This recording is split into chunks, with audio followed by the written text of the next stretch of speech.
Voilà, je voulais revenir un petit peu pour les gens qui n'ont pas beaucoup de place, qui ont la chance d'avoir une petite véranda. Là, alors je ne sais pas si vous vous rappelez, mais on avait fait quelques tomates en pot.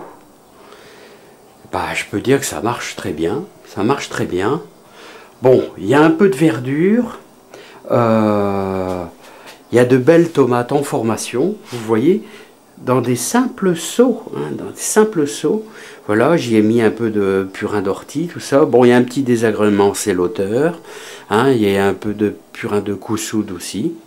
Voilà, mais bon, vous pouvez avec de la bonne terre et puis avec un bon compost, on arrive à obtenir de bons résultats.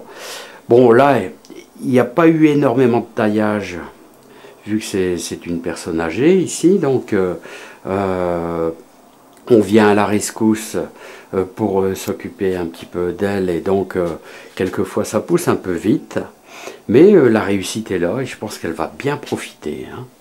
Voilà, donc ça marche très bien. Ceux qui ont vraiment pas beaucoup d'espace, avec de simples petits pots, vous voyez même celui-ci, il est encore beaucoup plus petit. Il y a une espèce de petit paillage que j'ai mis. Voilà, et regardez, le résultat, on a quand même de belles petites tomates en formation. C'est mes fameux cœurs de bœuf Riff Red, là, donc tout va bien. Voilà, par contre, je voulais vous faire voir cette carence en calcium là.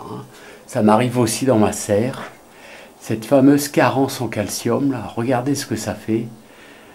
Donc là, il va falloir ajouter une cuillère à soupe de craie qui contient du calcium. Voilà, parce que là, c'est pas une maladie, c'est une carence en calcium.